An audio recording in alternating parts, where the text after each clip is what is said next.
Hello friends, hi, welcome to me food friend. ఈరోజు ఈ వీడియోలో ప్రోటీన్ పుష్కలంగా లభించే పెసర్లతోటి ఒక కొత్త బ్రేక్ఫాస్ట్ రెసిపీని చూపిస్తున్నాను.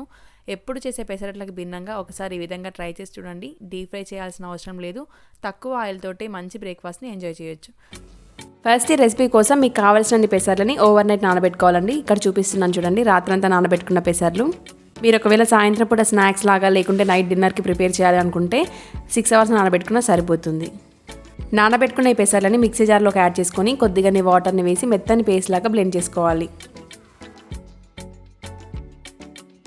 చూడండి, ఇక్కడ ఓపెన్ చేసి చూపిస్తున్నాను. మిక్సీ పట్టుకున్న తర్వాత పేస్ట్ అనేది ఇంత మెత్తగా ఉండాలి. అలాగే కన్సిస్టెన్సీ కూడా కొద్దిగా థిక్గానే ఉండాలండి.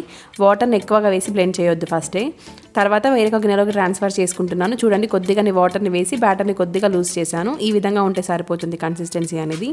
ఇందులోకి కొన్ని వెజిటేబుల్స్ని యాడ్ చేసుకుందాం. ఫస్ట్ అయితే ఒక క్యారెట్ని తురుముకొని వేసుకుంటున్నాను. అలాగే కొద్దిగా పచ్చిమిర్చి ముక్కల్ని, అలాగే సన్నగా కట్ చేసి పెట్టుకున్న ఒక మీడియం సైజ్ ఆనియన్ ముక్కల్ని యాడ్ చేసుకుంటున్నాను. వీటితో పాటు కొద్దిగంత కొత్తిమీరని, కావాల్సింటే 1 టీ స్పూన్ వరకు జీలకర్రను కూడా యాడ్ చేసుకోవచ్చు. వీటన్నింటిని కూడా ఒకసారి బాగా కలుపుకొని బ్యాటర్ని రెడీ చేసి పక్కన ఉంచుకోవాలి.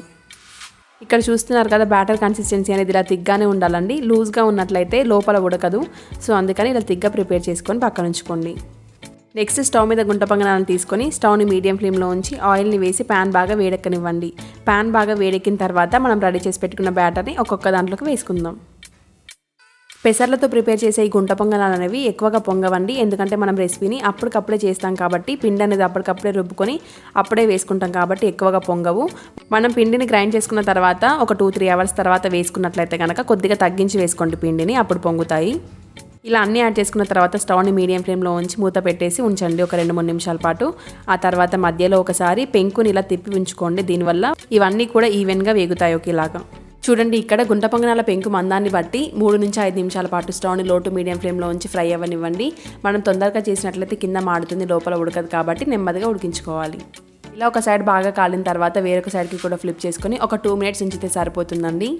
వీటిని మాత్రం హై ఫ్లేమ్లో పెట్టి ప్రిపేర్ చేయకూడదండి. లో టు మీడియం ఫ్లేమ్లో పెట్టి చేస్తేనే టైం పడుతుంది, కానీ మంచి కలరు అలాగే క్రిస్పీనెస్ వస్తుంది ఈ రెసిపీకి. చూసారు కదండి, రెసిపీని చాలా బాగుంటుంది టేస్ట్. మీరు కూడా డెఫినెట్గా ట్రై చేయండి.